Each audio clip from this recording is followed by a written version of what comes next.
Merci beaucoup, messieurs les modérateurs. Merci aussi aux organisateurs de ces congrès jumelés au juin de m'avoir invité. Nous nous sommes en effet proposés au sein du groupe de cardiologie pédiatrique de traiter le thème des obstacles du cœur gauche. Et moi, on m'a demandé de trancher ou de discuter est-ce que la sténose valvulaire aortique doit être traitée par dilatation percutanée ou par chirurgie, si en présence des collègues chirurgiens et cardiopédiatres.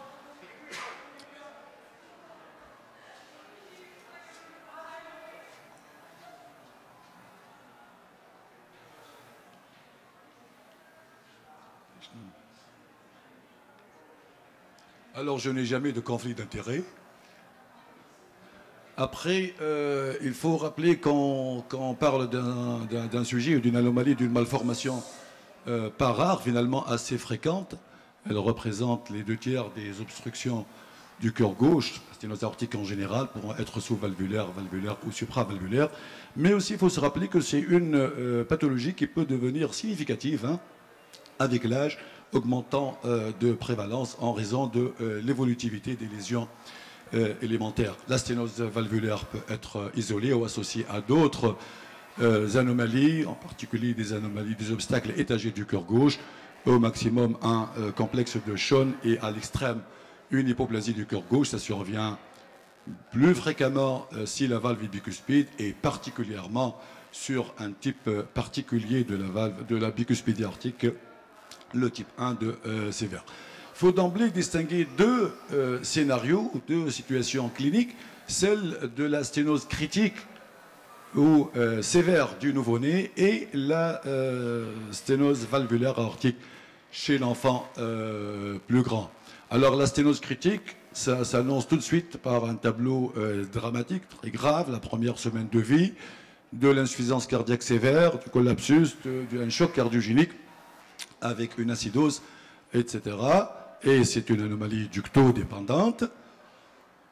Ce qu'on appelle, ou on a l'habitude d'appeler la sténose aortique sévère du nourrisson ou du nouveau-né, survient généralement, se manifeste le premier mois de la vie.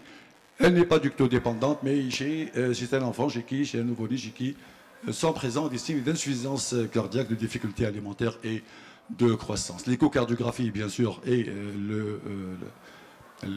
l'examen clé du diagnostic, qui donne une idée sur la morphologie de la valve, son ouverture, mais aussi sur le ventricule gauche, sa taille, son adaptation et sa fonction, la morphologie de la valve et la petitesse de l'anneau, avec éventuellement une ductodépendance. Chez l'enfant plus grand, il peut être asymptomatique, cette sténose aortique, avec une mauvaise tolérance ou une détérioration progressive de l'évolution, et c'est encore des symptômes d'effort, d'angor d'effort, de dyspnée d'effort ou de syncope d'effort qui attirent l'attention. Sinon, c'est le souffle systolique. Là encore, c'est l'écho qui montre le ventricule gauche, sa fonction, son adaptation, son degré d'hypertrophie, la morphologie de la valve, comme ici une bicuspidie.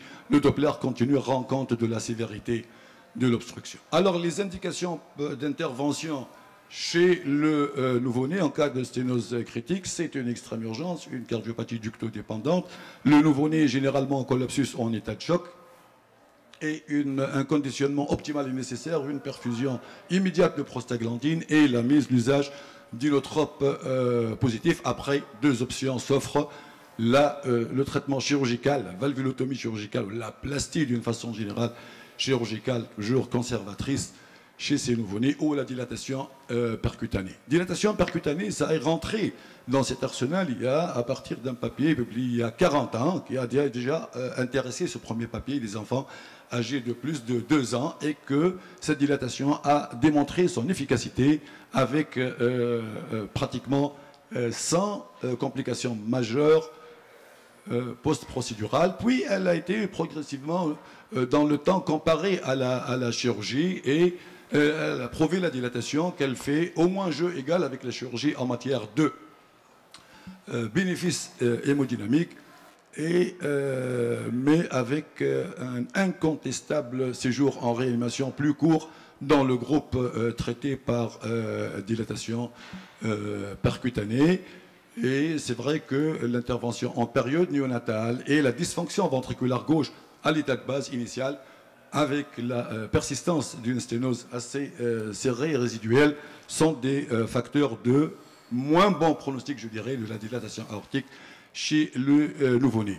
Après, plus récemment, ce sont les chirurgiens qui se sont proposés d'évaluer une série sur 18 ans, et puis c'est eux-mêmes qui ont trouvé que le taux de réintervention comportant un remplacement de la valve était pas tout à fait acceptable, assez élevé, et ils ont recommandé de considérer la dilatation au ballon comme traitement de première intention, particulièrement dans cette population néonatale et particulièrement chez les nouveau-nés en bas débit cardiaque. Maintenant, lorsque ça de nouveau a été comparé, sort toujours un taux de réintervention plus important dans le groupe traité par ballon, même si dans la majorité des cas, cette dilatation était efficace tout âge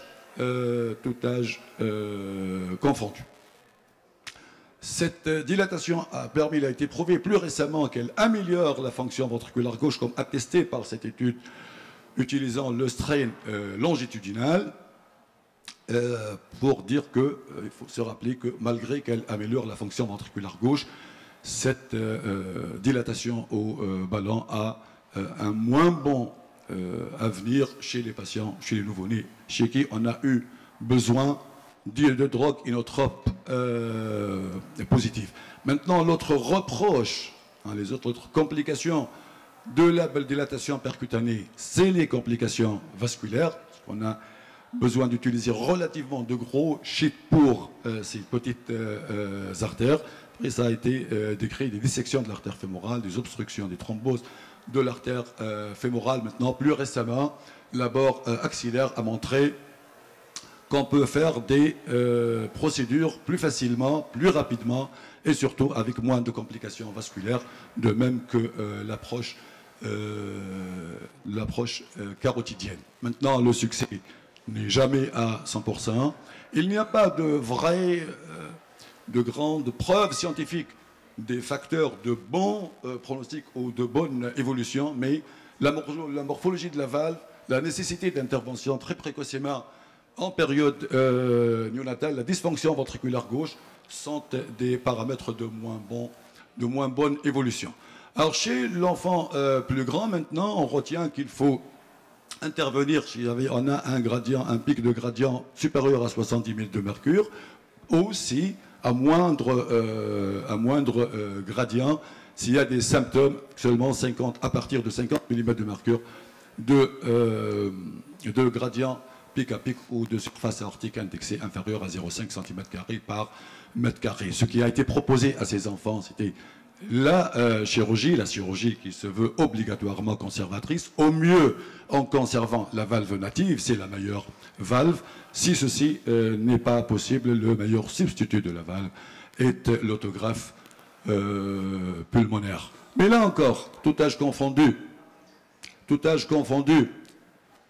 la dilatation du ballon reste efficace, faisant au moins jeu égal avec la chirurgie. Et ce qu'on lui reproche, ou ce qui sort, c'est toujours un taux de réintervention plus important sur des méta-analyses de milliers de patients, mais toujours est-il, c'est ce taux de réintervention doit être nuancé par le fait qu'on soit plus large pour réintervenir chez les patients traités par dilatation comme premier traitement, et que les réinterventions sont finalement, dans la majorité des cas, des redilatations.